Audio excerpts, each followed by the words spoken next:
The next episode of The Commercial Break starts now. Yeah, cats and kittens, welcome back to The Commercial Break. I'm Bryan Green. This is my dear friend and the director of all things wonderful, Kristen Joy Hoadley. Best to you, Kristen. Best to you, Bryan. And best to you out there in the podcast universe. There's like a backlash going on online about the Boeing CEOs or the executives, instead of relocating to a different, like relocating to the place where their office is, they're taking private jets to work. Did you read about this? No. Okay. So obviously during the pandemic, everybody scattered and went home. This is a big issue that I don't think a lot of people are talking about, but I think we need to understand a little bit better. Because, of course, I am a city planner by night. And so, you know, I need to take all these things into consideration. By moonlight. Yes, I'm a city planner by moonlight. City planning all the cities that have already been planned. Replanning them and hoping someday someone will pay attention to me. But this is a big deal because everyone went home. That's what happened, right? Because, of course, we all felt at the time that it was very unsafe to be in a working environment, and probably was, because we didn't know what we were dealing with, and we had the information we had at the time, and everybody was doing the best they know to do, the old spiel, right? And I don't disagree. I think that, we know now what we know, and maybe we wouldn't have done things the same, but here we are. So all of the Boeing people, they also go home, mainly the executives and people who work in the office, they all go work from home. Of course, the planes are probably still being built in the factories because they got to deliver them. But what happened is that the executives also went back home or found new homes, Aspen or, San Francisco, or I'm just naming, Palm Beach, the Hamptons, or Palm Beach in the Hamptons. And then also Naples. We're throwing in Naples, Palm Beach, the Hamptons. Aspen. Let's throw in Aspen. Why not? All the places where I know rich people live. Yes. So now that everyone is being required to come back to work, the executives over at Boeing said, well, I don't like that idea because I don't want to relocate back to where the factories are, the offices are. So I'm going to take a private jet into work. Now, everybody's blowing up about this. They're all saying, I understand the part about, carbon emissions, fuel and carbon emissions and all that other stuff. But isn't that like one of the few perks you get from being an executive over at Boeing? Work at the place that makes the planes. Yes. I mean, I'm sure it's one of the many perks you get, actually. But isn't that, I get this part of it. If you work at Tesla, you're driving a Tesla. Exactly. Porsche, I know, is located here in Atlanta, and those workers drive Porsches. Let me tell you something. The Mercedes-Benz Corporation relocated their United States headquarters to Atlanta, Georgia, just north of here, a place called Sandy Springs. It's a beautiful new campus they have. And then up behind the campus popped up multi-million-dollar townhouses where there had never been anything before. Oh, yeah. Because the executives now live within walking distance. There are so many Mercedes-Benz vehicles on the streets of Atlanta. I dare you to find another place on earth, maybe with the exception of Germany, where there are more Mercedes-Benz vehicles than Atlanta, Georgia. And the reason is that's part of working there. They get a lease on a brand new car. They drive it to 15,000 miles. They turn it into the local dealership so they can sell them as certified used cars. Mm-hmm. It's one of the perks of working there. So one of the perks of working at Boeing is that you get to take a new Boeing out for a drive to and fro your Aspen, Colorado house, where no business is done in Aspen, Colorado. I mean, there's no executives living in. There's no executive buildings in Aspen. I'm assuming this is like per week, not every day. Like to and from the office every day? Well, let me investigate a little further right here on the show, since I didn't do this homework previous. The top dogs of Boeing are living the high life, refusing to relocate their residents despite the aerospace's giant push for staffers to return to the office. Instead, commuting via private jet to the company's headquarters, according to a report. David Calhoun took over as Boeing CEO just before the pandemic in January 2022. Let me close out the annoying banner ad that comes up. Like most of the U.S. workforce, he worked at home for the time between his two abodes. One that is a sprawling waterfront estate in New Hampshire's Lake Sunapee. Lake Sunapee? We got to add Lake Sunapee to this? Okay. West Palm, the Hamptons, Lake Sunapee. And others that and the other that is located in a gated resort community in Buffalo, South Carolina. Buffalo, South Carolina. We got to add Buffalo, South Carolina. Never heard of Buffalo, Sunapee, West Palm, and the Hamptons. Flight records reviewed by the Journal showed that Calhoun has taken more than 400 trips using his Boeing's private fleet of jets. However, not all the trips have taken him to Arlington, Virginia, where Boeing moved its corporate headquarters from Chicago last May. Records show that Calhoun used the private jet to jet around the U.S., making stops in California, Texas, and multiple places on the Florida coast, West Palm, and Naples. Of course. Yes. Other flights include Berlin, Dublin, Turks and Caicos. Turks and Caicos. What are you doing business? Talking business. Yeah. Just talking business.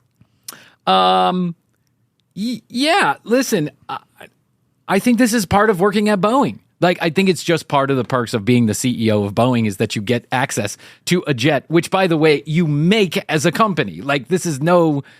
I mean, I get the kind of the frustration. We all would like to take a private jet to work. Krissy would love to take a private jet to work. She hates driving. Would you take a helicopter to work? Yeah. You would? Oh, yeah. You would get in a helicopter? Uh-huh. Did I tell you the story about the helicopter at the eye clinic place? No. Did I tell this story? No.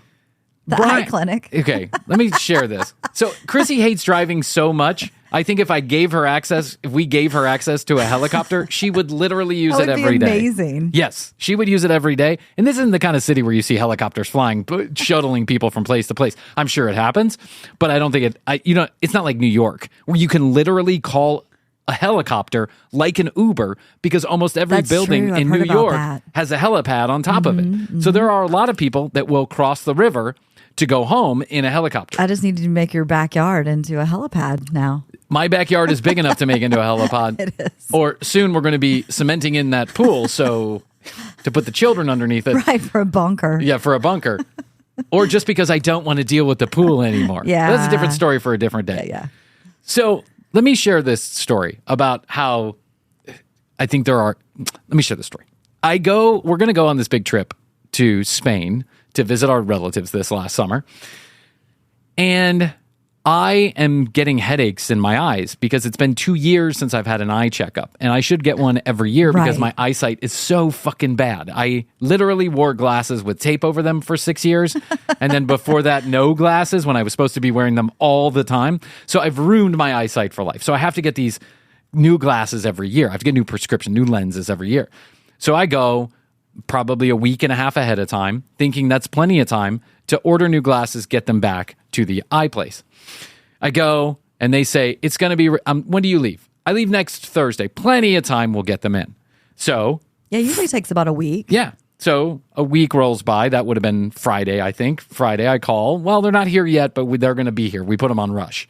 Monday, no phone call. Tuesday, I'm getting a little nervous, and I say, hey, listen, I'm just a little nervous about this. And she says, don't worry. I just talked to the people, and they're sending them today. We'll have them tomorrow morning. That's Wednesday. We're leaving on Thursday in the evening. Wednesday goes by. There was a problem. When they went to go make the glasses, they inadvertently made the wrong prescription. So now they have to start over from scratch. We think they'll be here tomorrow. That's Thursday. The day you're leaving. The day that I'm leaving. So I said, okay, great. She goes, call me back at 10 in the morning. I think it's going to be here. So 10 o'clock in the morning rolls around, and I just happen to be driving over by the clinic. So it's like 10:30, so I stop in.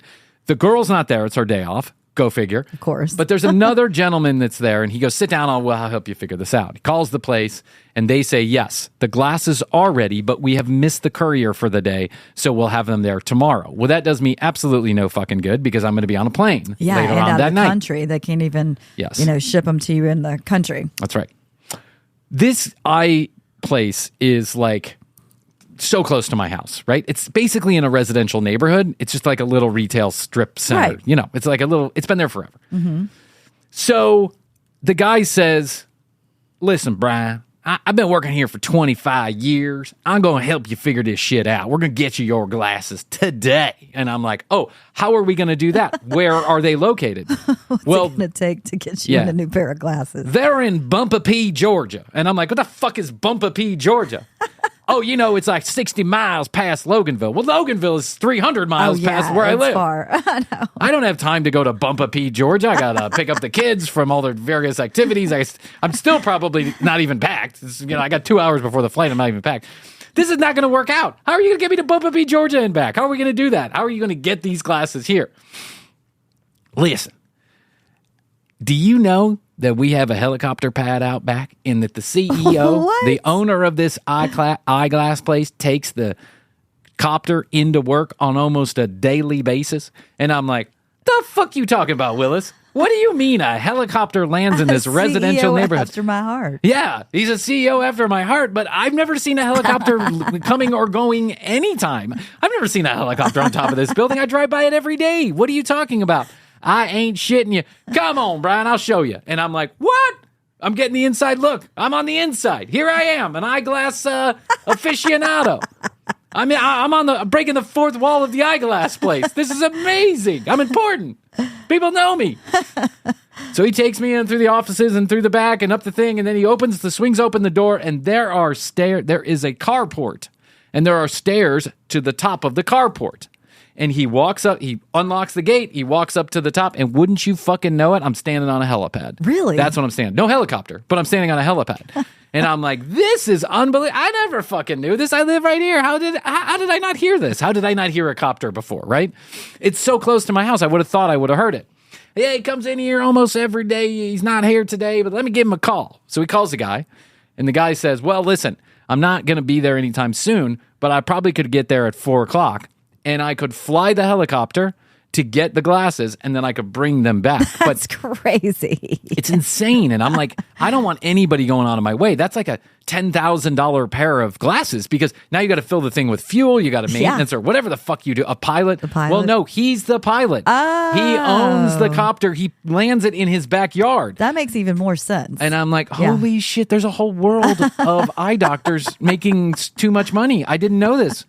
Since my eyes are so bad, I should have gone into this field. As a matter of fact, when this dumb commercial break ends, I think I'm going to be an eye doctor. That's what I'm going to do. I'm going to be an eye clinic owner. Is it an optometrist or an ophthalmologist? I don't know, Krissy. I never know the difference. I know. Yeah. I always forget. I think it's and then I find out, and then I forget. I think an ophthalmologist. I know. Every time they tell me, I think an ophthalmologist is the one who does like the regular testing. They just help you get new glasses, right? They do those kind of things. I think you need less education for that. I think an eye doctor is the optometrist. No, the optometrist is the one that does the glasses. Oh, okay, the ophthalmologist. Ophthalmologist, I think, is the actual doctor. Like, you need to know what's going on. We think. We don't care. We think we could give a shit less. We're just telling a story. One story we'll never tell again. No one cares. Or we might tell repeatedly and just forget that we told it. Just like we'll forget which one is which. I already forgot. I've already forgotten. What were we just talking about?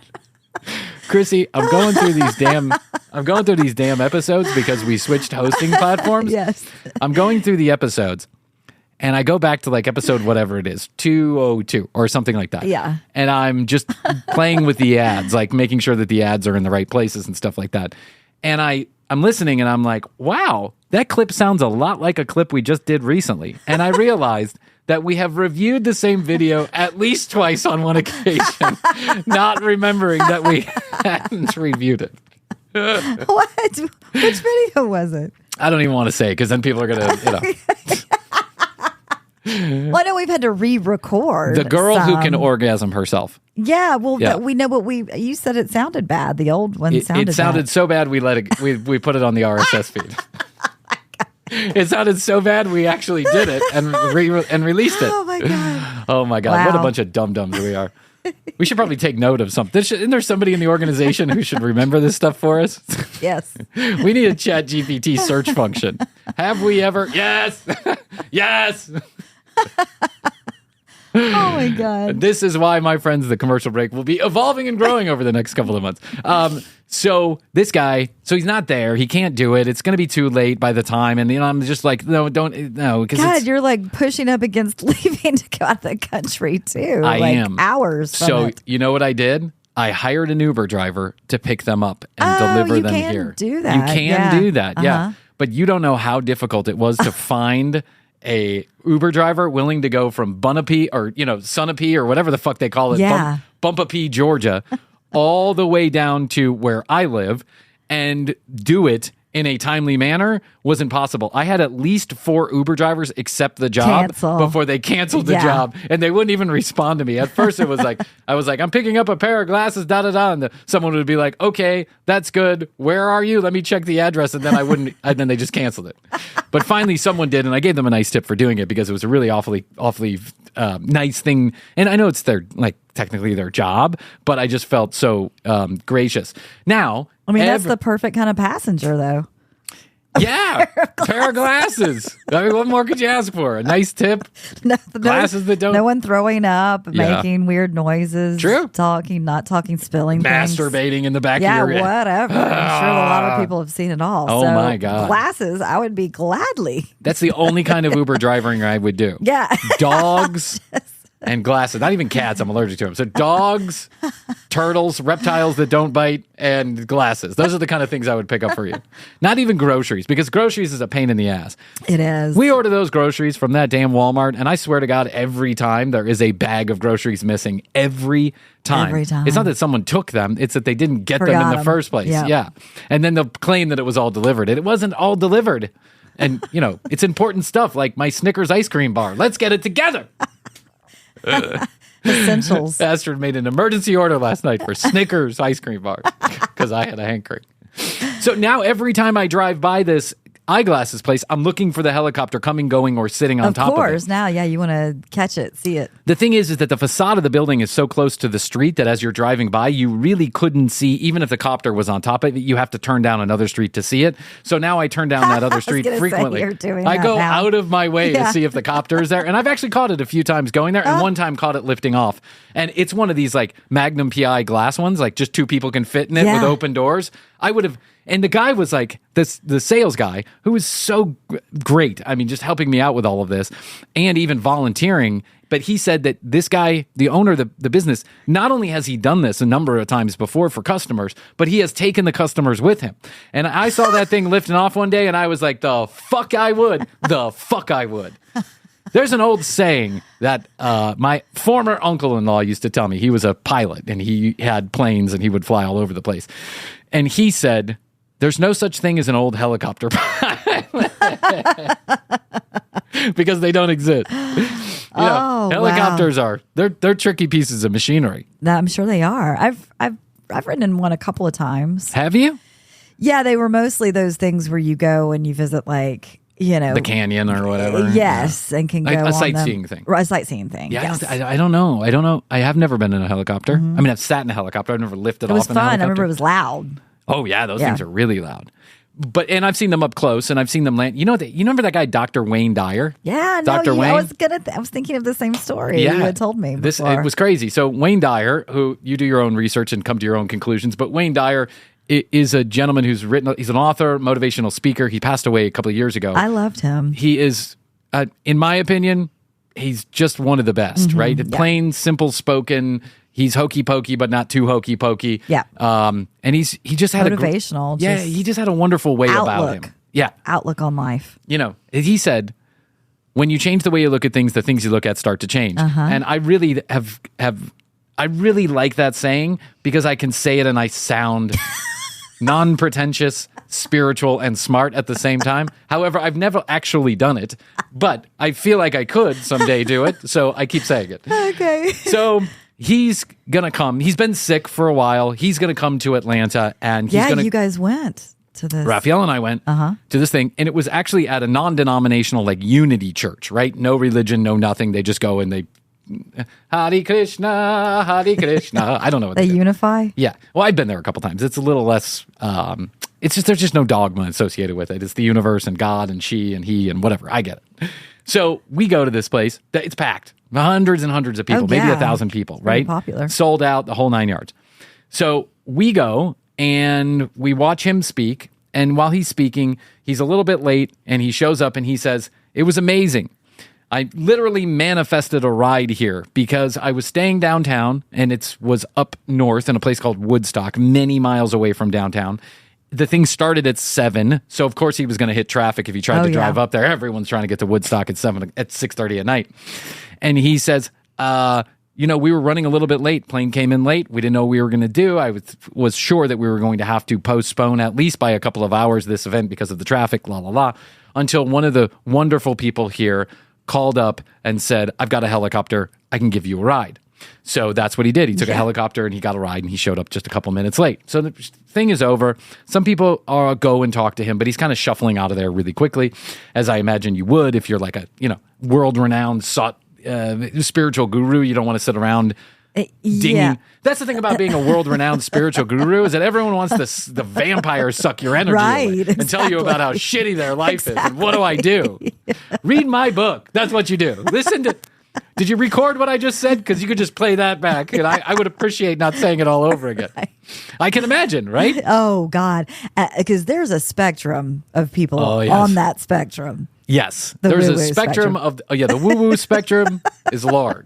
Like the autism spectrum, right? You can just be a little weird in social situations, or you can be completely... gone. Like, just not even look at anybody. And trust me, I'm not making fun of autism. I'm just sharing that on the woo-woo spectrum, there is also a very large spectrum of people from, some that are relatively grounded. Yes. Like I like to think like myself. Us. Yeah. And then all the way up. All the way up to, I don't wear shoes because it kills the earth. I don't know. You know what I'm saying? Like just weird shit. Like just totally out there. I don't use electricity. I just use the energy from my hair. You only use you only eat grass-fed grass. Grass-fed grass, the whole 9 yards, But along with that, like any organized spiritual movement or unorganized spiritual movement, as we might say, that it's a place for people who are a little bit broken to come and feel like they're getting healed, and I appreciate that. I can love on that. I can appreciate it. It's like a party in the woods. There are some people you want to hang with. There are some people you want to say hi to, and there are some people you want to pretend never showed up at all. They're doing great work in the porta potty. They should stay there. You should just stay in the porta potty. It's the best place to hear the music. The acoustics, they're amazing. It's like the very first Music Midtown. When I went to it was so big, and they had thousands and thousands of porta potties lined up on one street, just thousands and thousands. And I was so fucked up. I was so twisted. I spent a good hour in one of those porta potties trying to get my head right. I did. I was just too messed up to go outside. And people kept, hey, bro, you okay in there? Yes? No? Maybe. Is there a helicopter that can take me out of here? So we get done with this. He's running off. Dr. Wayne Dyer's running off, and we go to go to the car. And we are parked in a field because that's the only parking space that we found. The people are lining up in the field. Also, it's Woodstock. Also, yes. Also, it's Woodstock. There's lots of fields up there. Not so many anymore, but they're still there. And what's parked right in front of us? Dr. Wayne Dyer's helicopter is parked right in front of us. So we just happen to be walking out, and he just happens to be going to the helicopter. I'm going your way. Yeah, I wish. I wish. So we had a brief exchange. You did. That included, could you please back your car out so I can get my helicopter out? And it was lovely. It was lovely. It was touching. It was like he was looking right at you and just, I started to kind of bumble out some problems I was having in life, and then I stopped myself. I'm like, no, Bryan, not the moment. No. He's about to get on a helicopter.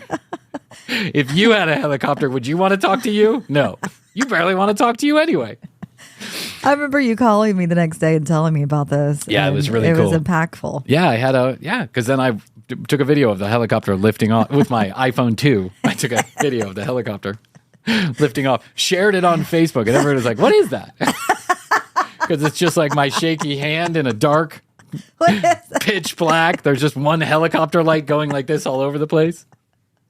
There goes Wayne Dyer. Guy died 2 months later after he talked to Bryan. I sucked all the energy out of him. He was like, oh, why? Why Bryan? Why that guy? Can't stop. He probably never forgot about me. Oh, my God. Oh, you mean the guy with the Honda that had no left side? That guy? Yeah, I remember him.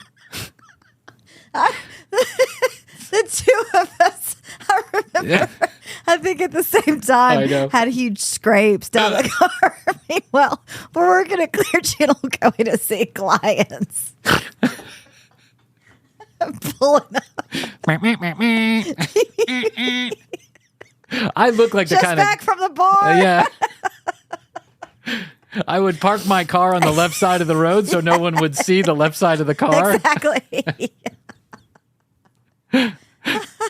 Oh, yeah. I could hear Dwayne die. Oh, yeah, I remember that guy. Every word he spoke was like a leech on my neck. It wouldn't leave. All my energy. The guy with one headlight? Yeah. With one headlight. It was awful. It was terrible. I was awful. I was awful. I literally got into a car accident where half my hood came off. My light bulb was like hanging by a thread. It was like a broken eyeball, like one of those stringy eyeballs that you get at Halloween time to scare the kids. Yes. Yeah, it's hanging by the wires. Yeah, I just duct taped it back. But then nothing a little duct tape. Yeah, nothing a little duct tape. Well, shit, I got a $4,000 check. I took that check so quickly, I didn't even pretend to fight the insurance company. I told the guy I had a sore shoulder, and he instantaneously was like, $4,000. I was like, yeah. Sold. Say it on this recording. Yeah. I remember calling an attorney before I actually cashed the check, and they were like, well, it's too late now. You've already agreed. What do you want me to do? But I really wasn't hurt. I did have a sore shoulder, and they paid me for a couple days off work, and they paid me for the damage to my car, which was fully paid. So I just decided, well, fuck that. I'm just going to spend the money. Yeah, I'm 6 months behind on rent. I should probably pay them. Yeah. Which is what happened. Speaking of 6 months behind on rent, Krissy, this week we have been highlighting a documentary television show or movie, depending on, I don't think this was ever in the theaters, but no. But we've been documenting a documentary theater. Russian mail order bride. They play that on IMAX, or what's going on over there? Now on IMAX, Russian mail order bride. See the fake titties in full widescreen action. That guy who takes his shirt off. The guy who takes his shirt off. Watch Tom and his hairy gray nipples in 3D. Oh my God. Watch Ukraine and how exactly depressing it's portrayed in this movie. Yeah. It really is darkly lit, and it's weird. I'm sure there are happy places in the Ukraine. I mean, maybe not right now, but at some point. Right. Back when this was filmed. Yes. So we've been reviewing this movie, this television show about Russian mail order brides. And the reason why we've been doing this is because we've been talking about 90 Day Fiancé a lot over the last couple of weeks on the show. How Bryan got me addicted. And how Krissy's about to divorce Jeff because of 90 Day Fiancé. And I've been sharing that there's nothing new under the sun here. The name mail order bride comes from catalogs that some of these companies before the internet would send out with pictures of mainly Eastern European, like Russian women, Ukrainian women, whatever, Moldovan women. They would put them into a catalog, and then you could pay for it. That catalog would come back, and then you would correspond with someone based on the information inside of the catalog. Well, the updated version of that is you go online, you scroll through hundreds or thousands of pictures of these women in by the way, in lingerie and tiny bikinis, all of them too young to be appropriate, in my opinion. Beautiful women. Yeah, like beautiful. Attracting what tends to be middle-aged American men who are a bit out of luck when it comes to love. They're either divorced multiple times, or never really had a great chance at having love, like one guy that's in the documentary who's a cow farmer. Yeah, he had never had a girlfriend. Never. He's a cow farmer in Wisconsin or Michigan, one of those two places, and he lives in the middle of nowhere. I think the lady, they did like I don't know what you call it, like a side shot where there was the local bar in town, the bartender said there are maybe 5 single women in the entire county. Yeah, in the county. Yeah. And that's just, you don't have there's no way to meet women, right? Now you have farmergirl.com or whatever silly website it is. Right. There is a site, I think, for farmers. Datefarmer.com or farmerdate.com or something like that. And apparently it's pretty popular. Yeah. That's what I heard. With farmers. So, or women looking for farmers, I get.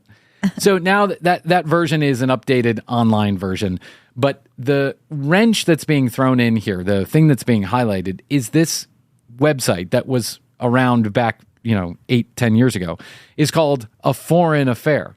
And that website would allow you to connect with a woman only if you used their email server. And when you use their email server, they charged you for every word that you wrote to be translated back to the women, and then the women translated back, regardless of whether or not they spoke English or not. You couldn't even have their phone number. You couldn't get an actual private email address for them because everything had to go through the service, unless you were going on one of their physical trips to go visit these women across the Ukraine. pond, to the Ukraine, in this case, in the Ukraine. And that trip cost tens of thousands of dollars, $12,000, I think is what one gentleman said. So they're making money every which way to Sunday. Is this morally corrupt, or is this just is this just like an entrepreneurial guy trying to make a buck off of men that would otherwise be looking for these women anyway, but just having much more trouble doing it? I don't know. That's, I guess, up for you to decide. Yeah, I think both. I really do. I think both. I think he's providing a service, and I think he's taking advantage of people while he's providing that service. So we've now been reviewing, we've reviewed 2/3 of this movie already, or this television documentary, and we would like to show you the last of it because we're in it now. What are we going to do? It's not like we can back out now. So many of you have complained over the years that what we used to do was play a part of a video and then ditch the video. But now we promise we're going to see this one through. At least this one. We're going to see this one through. I don't know that we'll ever do it again. We've learned our lesson. But we're in it now. So here we are. Take a listen. Let's go back to Love Me, the documentary about Russian mail-order brides I was trolling on the internet. As you do. As I do like to do. And if I can recall, the men are back home from their big trip to the Ukraine. And it's like 3 months later. Mm-hmm. Some of them are still in love with the women that they met over in the Ukraine. Some of them are still looking for love. And you be the judge. You go back and listen to the other 2 episodes if you want to catch up, or you could riveting not. Theatrical release. Right. It's almost as good as Mystery Science Theater 3000.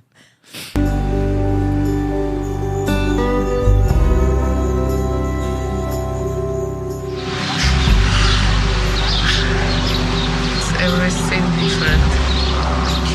Everything's bigger. Yeah. Big trucks, bigger houses, big supermarkets. Big love. Oh, okay. So this is Ina. Yes. The woman that one of these guys met on the trip. She's now back in America, in Texas, and the producer is asking her, how do you like America? Bigger trucks, bigger houses, bigger everything. Do you think really. it's a 90-day thing? Yeah. Either she's visiting on a tourist visa, and they're just getting to know each other. Uh-huh. Yeah.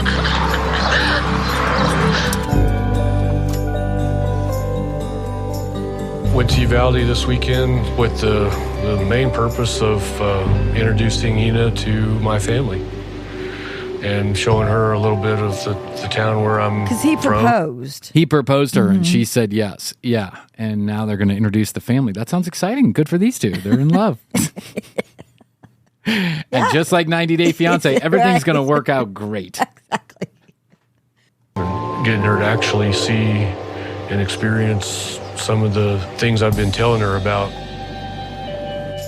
And what exactly have you been telling her about the middle of nowhere, Texas? The gas stations don't have credit card swipers? Haircut shop. Oh, haircut shop. That's a picture of the haircut shop. It's closed. Yeah, well, no one needs a haircut shop today.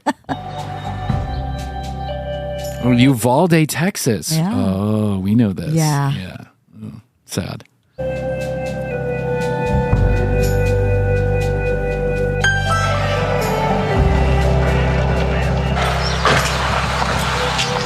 Okay. She's showing up. Let's give a little recap here. She's showing up in 4-inch stilettos. Yes, she's got stilettos, a high mini dress, mini maxi dress, whatever you call them. She's pretty dolled up. He is literally carrying a gun on his side pocket. Yeah, he's got a holster. Oh my word.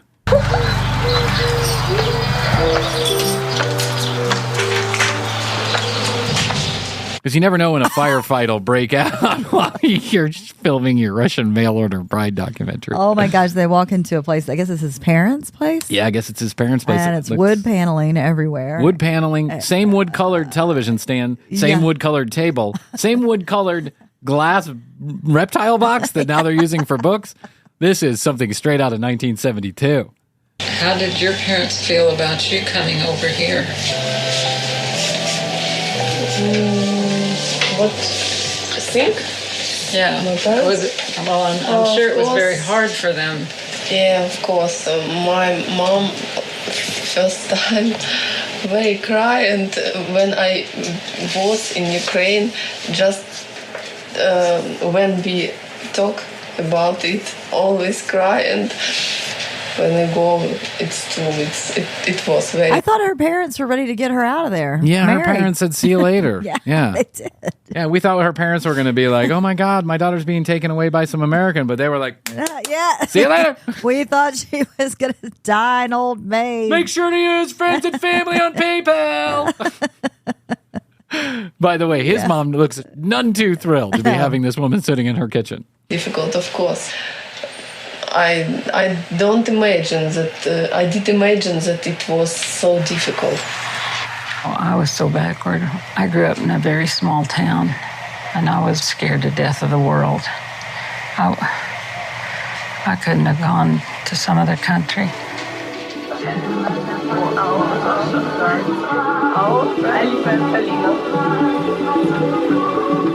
So now they're showing home video of Ina back in her home country, I would imagine. Anyone that would make the effort to come to the United States from a country like Ukraine, it's got to be hard. Something really driving them to want to do that, to leave behind their family, the home, the only home they know. She's at a hoedown now. Yeah, she's at a hoedown, but is this his place or their place? I don't know. I'm not understanding what's going on here. But what I do validate is how very difficult it is for someone to move from everything they know, their culture, their background. The simple things as the style of houses that you see from one place to the other can be jarring. And I don't want to speak for her, but I do know, because she's my wife, and you know, I also tricked her into coming to the United States. That how difficult this process is and how lonely it can feel. Yeah, I mean, when your whole life is in another country, no, I'm sure it's hard to move across the world, our country. Yeah, from state to state and uproot and meet all new people and that kind of thing. But you're usually doing it with the sense that you could go back. Oh, yeah. But then you go to a country, you come from a country where you can't go back. And if you're trying to become a citizen, forget it. That's 3 years at least. Right. You cannot go back. You leave the country, they won't let you back in. Really? Yes.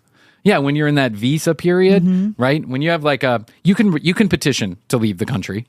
But if you're from somewhere like Venezuela, forget about it, because Venezuela is not going to let you back in if you're under that visa process, and it's just complicated. And I don't know what the situation is in Ukraine, but also you got to think about the minutia of actually getting on a plane, traveling for 20 hours. Thing, yeah. All the familiarity.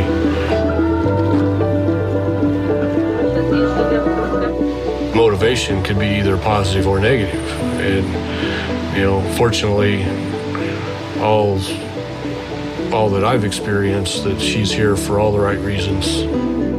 His hat said task force. Which task force I don't is he know. on? He's showing us that video of her family. Our families are not that much different. I could see they were doing the same kinds of things we do, and it's kind of the same place, Well, kudos to Mom. For being open-minded. Yes. That's right. She said when she was his age, she would have never even thought about leaving the country. People they're more alike than they are diverse. So it's kind of the two worlds together. The old saying goes is that travel kills bigotry, right? And I think it's true. Kills prejudice. It's a very big challenge, and it will take constant work. That was a creepy. Yeah, he kissed. Like they were showing some home video of when they were celebrating the engagement back in Ukraine, and the way that he kissed her was really kind of, "I own you now." Yeah. Yeah. Why do I feel like we're just seeing the happy part of a two-part story? Right. As every other relationship.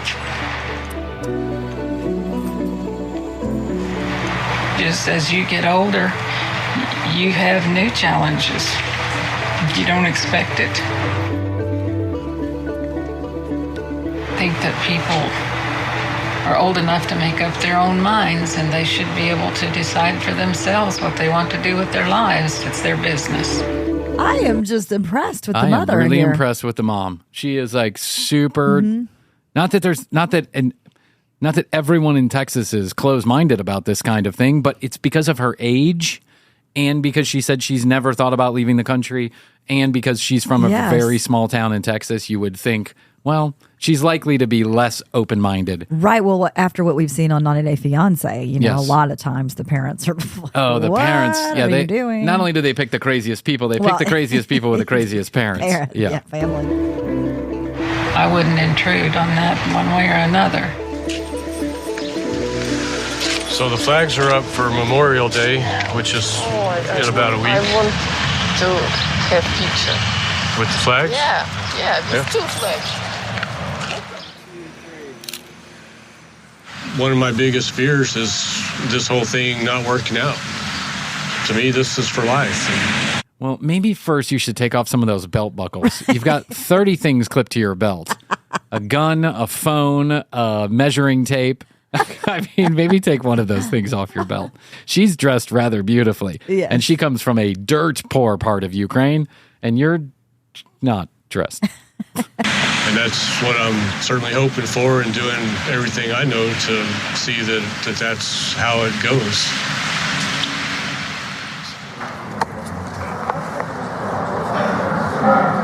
Okay, now we're focusing back in on the guy. younger dairy farmer. I'm in Vienna right now. We'll be boarding here shortly, going to Odessa. Pretty excited. It seems like. Well, I knew it from the moment I saw your face. I can hear it in your voice. Can't wait to see Vika. Many people just assume that women from other countries are just looking to get into America for a green card and after money, and I believe there might be a few people out there like that, but I think the majority of the people that actually go through the process are fairly serious. They're looking for love.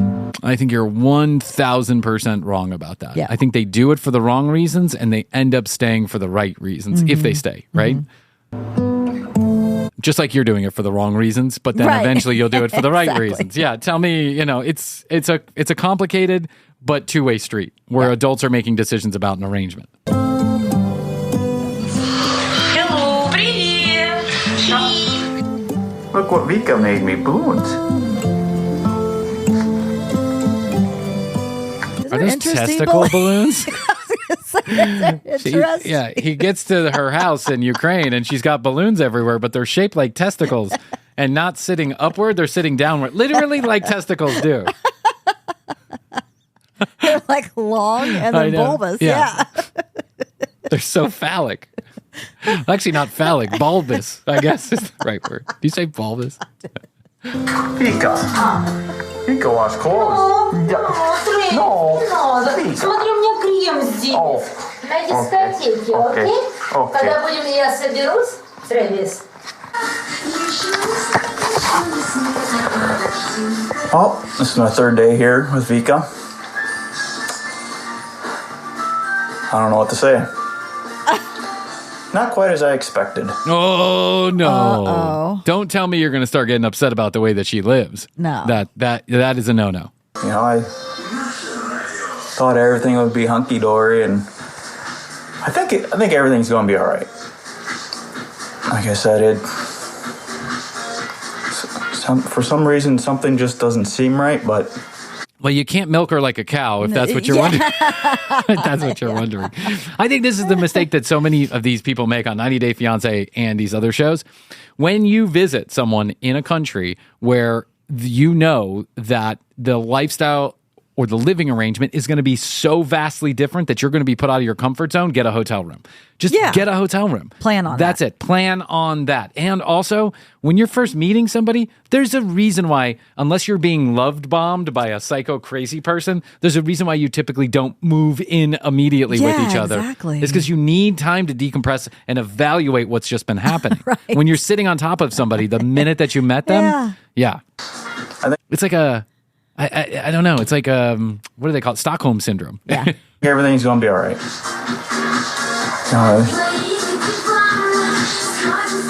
I guess I don't know what to say. Well, if I had that techno music playing in the background all day long, I'd be upset too. Well, and we're getting no sense of anything. He's looking down at the camera. Yeah. All you can see is the white ceiling. He's not giving us any information. He's not giving us anything. No. Is she holding a knife to his I know. throat? It's not going on exactly the way I Did thought. he wake up and But he it'll be found okay. that his balls were now the balloons that she was hanging around the place? It's snowing in Odessa. On the last day, early in the morning, somebody was banging on the windows. One was a police officer, the other one was a loan shark. The police officer explained that she owed $4,000. And oh, here we go. Yeah. He said if we didn't pay it right away, she'd have to go to jail. And I said, well, I don't have $4,000. He said, well, what do you have? I said, well, I have a couple $100. What do you have? What do you have? He's getting fucking highway robbed. If you give us a couple $100, we won't put her in jail. So I just kind of agreed with them to make sure that I would get to the airport on time. I was hoping to formally get engaged, but everything kind of seemed fishy, so I decided not to. You don't say. Well, you made one smart choice there, bud. Wow, that's sad. Very sad. That's crazy. And scary. Can you imagine? No, I can't. No. Yeah, the police are involved in a loan shark? Yeah. It's part of the reason why I never agreed to go to Venezuela, quite frankly. Yeah, because I think that obviously that was a coordinated, it sounds like it, right? It does. You don't go from $4,000 to $100 and keep her out of jail unless something really has been already predetermined. Yes. Number one. Number two, it's just like that sinking feeling that you're completely helpless and out of control. And you, even the suspicion that that might be a coordinated attack would just absolutely tear my heart out. And that's why I never married 3 or 4 of the Russian mail order brides I visited.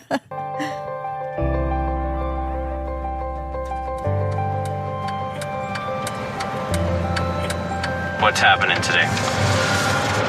Today, we're going to the Justice of the Peace for our legal We're back to Ina now. Yeah, we're back to and Ina and whatever his name is. Well, nothing like going to get married in a sleeveless, ripped up t-shirt. That's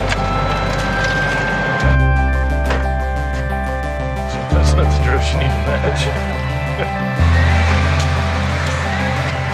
I sure hope they're going to buy him a shirt. Oh, wow. They're going to like the local Costco type place. that has a garden to center. buy flowers. Mm-hmm.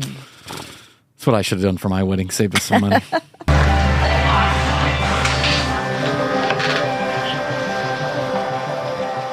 Oh, well, at least he's picking up a suit. Yeah. So that's good. Okay, yeah. He's got a suit going on. Right. Yeah. Мамочка, привет. Ничего, я уже оделась. Оделась? Ага. А волосы приколола? Да я ничего не буду. She's talking with her mom, and her mom is asking her, how's the day? Are you ready? Are you going to get your hair pinned up? All that other stuff. Мне озвучила, я ничего не буду закалывать тут это. Я так пойду. Нормально же? So I guess this one is working out. Yeah. This one is okay. They're going to get married. I mean, so far. So far. Без всяких там заколок ненужных.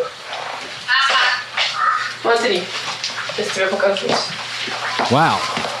Yeah. Видно? Her dress She is one tall drink of water, this She girl is. Yeah. She's wearing a very tight, very, how do you say short. that? Very short. Lacy.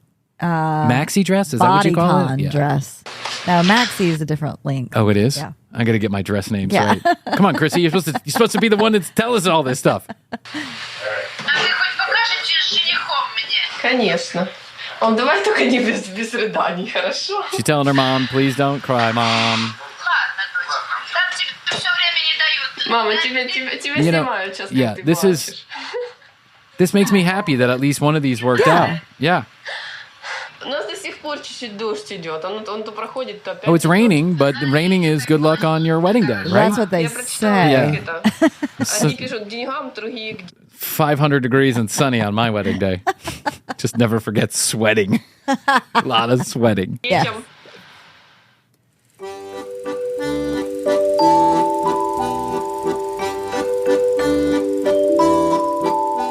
Okay, well, they are going to do it. They're making the move. They're making the move. She's getting a corsage. Yeah. And he's dressed up in jeans. Jeans and he took off one of the 12 things he had on his belt. He's wearing a work shirt, it looks like. There's nothing like khaki work shirt, jeans, and 3 tool belts to say, I'm getting married today. Eric and Inna. Okay, here we go. Greetings to friends and family. We're gathered here today to celebrate the lives of Eric and Inna, who will now be joined in marriage. Now, their marriage will be the intertwining of 2 life stories. Eric, do you take this woman to be your lawfully wedded wife, to have a These two are so mismatched. They're just so mismatched. It just, I don't know. But listen, far be it from me to say anything about anything, because Astrid and I are mismatched too. This is like probably what some people thought of my wedding. Like, what the hell is going on with this guy? old, rich or poor, sickness and health, till death do you part? I do. Inna, do you take this man to be your lawfully wedded husband, to have to hold for rich or for poor, and sickness and health, till death do you part? Right, there you go. So, by virtue of the... There you go. All right, let's get this over with. I've done 12 of these today with these Russian mail order brides. What's going on? Authority vested in me by law as Justice of the Peace, Precinct 2, I now pronounce you husband and wife. You may kiss the bride. Oh, that kiss. Whoa. That deserves instant replay, Morgan. Mouth. Yeah. Whole mouth kissing. Show that up close. Oh. Okay. He literally, her face. Look how open his mouth is. I know, that's so sad. He went in like a whole... He's got her whole chin in his mouth. That's fucking weird, man. Take some lessons or something. Oh, he's going back in again. Oh, What is happening? Who knew the best part about this was going to be all the kissing? God, he's like going in and going in and going in and going in. He's eating her face. Yes. When you say French kiss, you're supposed to join tongues, not chins. That's gross. He goes in like left, right, back again. I love the taste of your chin. Oh. It's not a contest to see how big you can open your mouth. Oh, my God. Wow. Oh, my God. This is like me at 13 years old. They keep on going. I know. We got to watch that again. Oh. Oh. Oh. He's got her chin. You have to take a picture. He's got her chin in his mouth. Oh, my God. This is insane. Why would you do this? All right, I'm going to break my own rule. Oh, man. Oh, man. Jesus, I've never seen someone kiss like that. You got to post that on our social. Of course. I'm going to post it. I'm going to put a PSA behind it. I'm going to show it to my son and my daughter. And I'm going to say, if anyone ever kisses you like this, head for the heels. This is gross. Oh, sweet. Oh, my God. I think I prefer watching it in slow motion with no sound because you can hear him. Well, you can't hear him. And, they just got the tight shot in a little too late there. But, look at his, look. Look at his tongue. God, stop. Oh, Krissy. Oh, this is like when I you're... didn't expect that. Yeah, it's like when you're practicing on a cantaloupe at age 12 on how you kiss somebody. I think he was the one who said he'd never had a girlfriend. Ever. Oh, really? I think. Okay. I don't remember which one it was, but this is a clear indication. And if he's divorced, then we've got some indication as to why that happened, too. Sweet. No, it's not sweet. It's not don't sweet. say that. Nope. Oh, there were noises. And that's what I said. I prefer watching it without the sound. Oh, look at her. She's like, I can't believe this is my new life. Well, she no longer has any makeup on because he licked it off. Lipstick is definitely Let me off. clean your makeup for you, honey. Oh man, that was disturbing. Hey, that was the best part of the doc. That was the best part of the document. I know, me too. I have PTSD. We moved on. We're now moving on. Yeah, we're now moving on this to is the testosterone guy. Dude, yeah. This guy was taking testosterone at the beginning of the film. He was just shooting testosterone into his belly. Dorothy says something like this. I've learned that if what I'm looking for is not in my own backyard, then I didn't need it anyway. Who said that? Dorothy? Dorothy. Are you looking for spiritual quotes from Wizard of Oz? Is that where it's coming Yes. from? Forget Wayne Dyer. Yeah, forget Wayne Dyer. You know who flew down in her own helicopter-like machine? Dorothy and the Wizard. I've learned some appreciation for the women back at home. Dating a woman now. And we actually dated before I went to the Ukraine. And then we broke up. And I think I had some areas of my life that I need to give on. I think she has some that she needs to give on. A special person like that doesn't come around but so often. Okay, he changed his perspective. What did you say earlier? Sometimes when you change the way you look at things, the things you look at start to change. That's right. Good happened. for you. Yeah. This was like the creepiest guy of all to me. But then when he showed up to the third party and said it's completely inappropriate for me to date a 25-year-old, I'm looking for someone my age or closer to my age, I thought, well, at least he's got a fucking kernel of common sense up in that head. Unlike Mr. Slobberpuss over there. Slobberpuss. We're going to call him now, Mr. Slobberpuss. Oh, God. Jeez, what's going on with these guys? Where were they born? There's no wonder they're single. It shows two of them with their backs facing the camera. They're putting cream in a coffee. Yeah. Yeah, they're putting cream in there at the cup coffee, and he just grabs her ass. He like sticks his finger in her asshole. Jeez. Look, she's like, "What are you doing?" I know. She's like, "We are on camera, right, you for asshole." One, yeah, we're on camera. For one, for two, we're in public. We're in public. Third, I didn't invite you into my asshole. I'm trying to put cream in my coffee. Go wash your hands.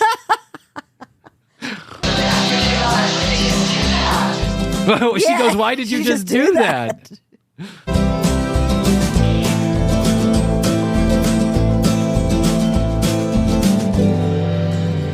After all this, and the fourth guy is still using virtual reality headset to porn. I got depressed for a while.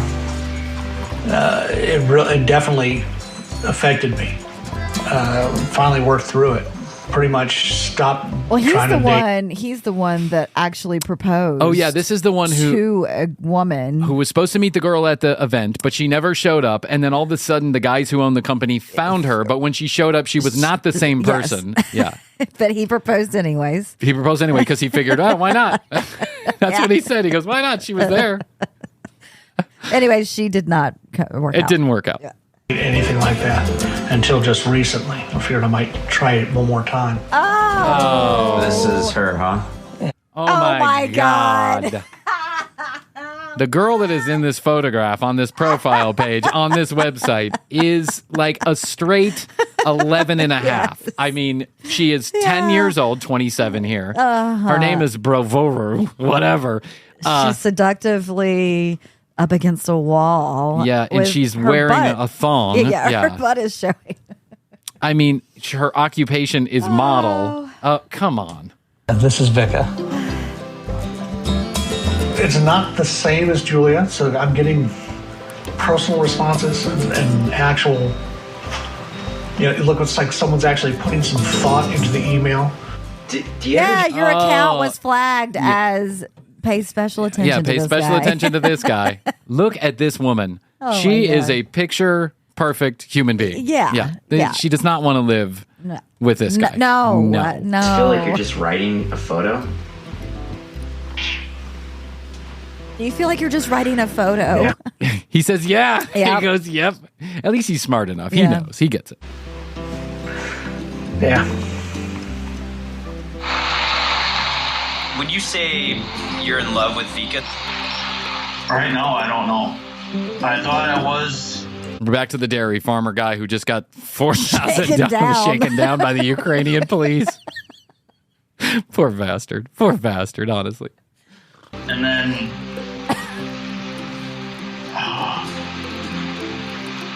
it's this money thing. It's completely the money. If it wasn't for the money, there'd be no doubt. It seems like it's gotten worse after this last trip. What? Yeah. He's what is he talking about? Elaborating at all. I mean, I get the loan shark shakedown. Yeah, but when you have a documentary where you're talking about what happens when you go through this process, you should talk about what happens when you go through this process. They're asking for money. I've told her no more after this last trip. I'm to the point I'm just fed up with it. Oh, so she was continuously asking for money? Yeah, she kept asking for money. If we weren't going through the visa process, there's no way I'd keep going on with it. Oh, they're already going through the visa process. Is that right? Oh, my God. That's what he just said. But wait, he didn't propose, I thought. He did propose. No, I thought he said, I came over here to propose, but now I'm not so sure. Oh, I thought when he left, he had put a ring on her finger already. Did? I don't know. Who knows? Here's Slobberpuss. Yeah, here's Slobberpuss. And Ina. Wow, the exciting sex life these two must have. God.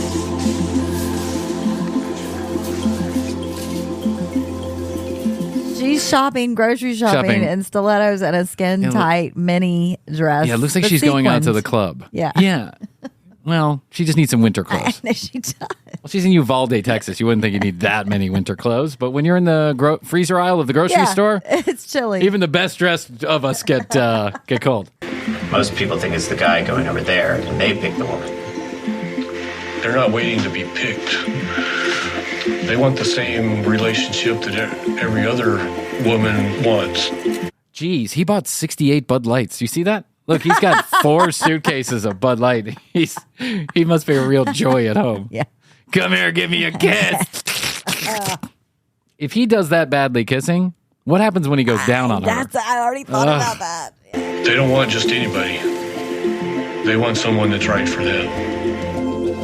Your mother and father told us about a big development. Really? Oh no, please don't say they're pregnant. Yeah, that's true. What is it? Pregnant? Yep.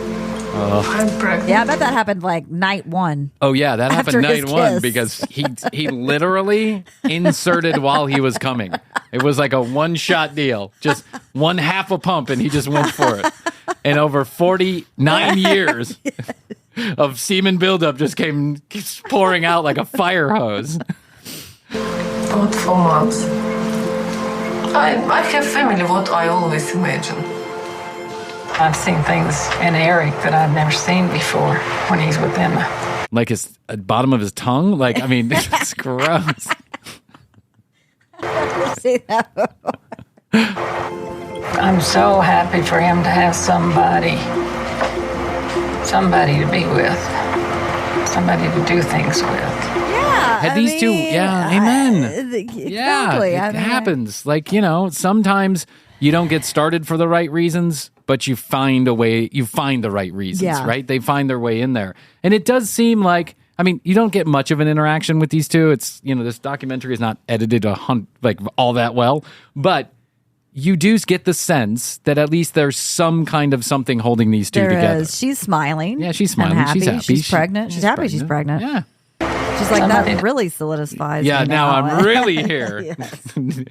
Now you got to pay child support. Love. You need somebody to love and to love you.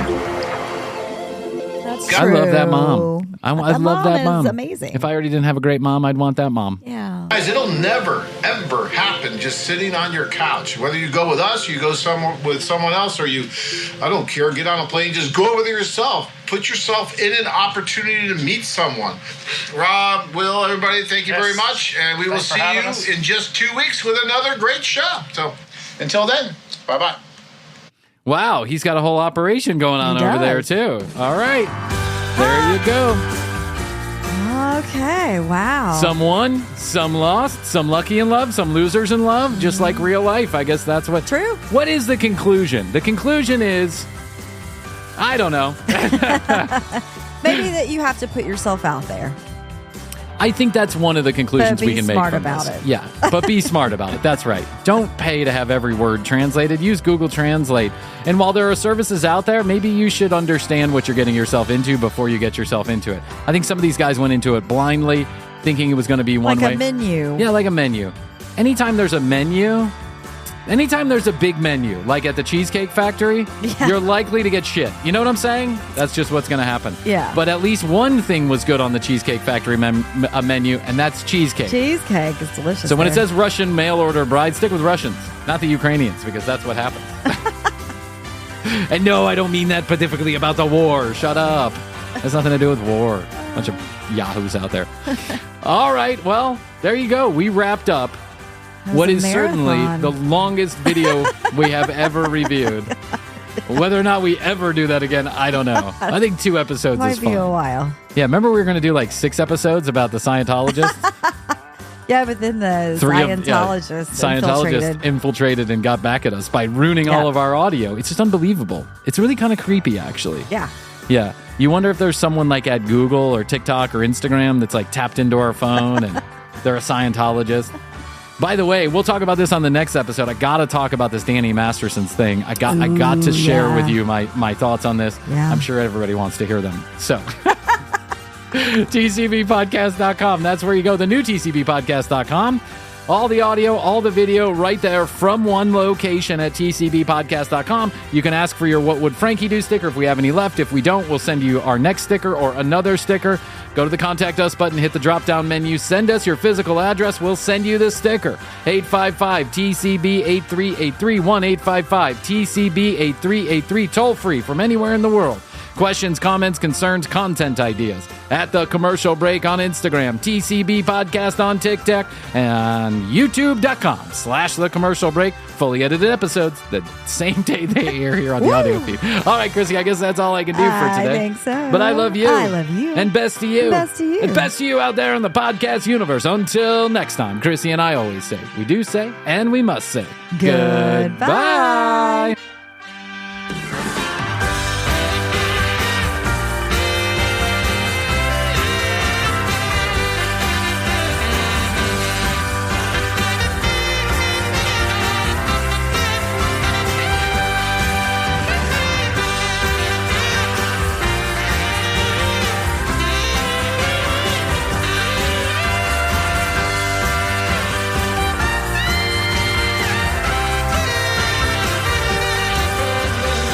Does that excite you?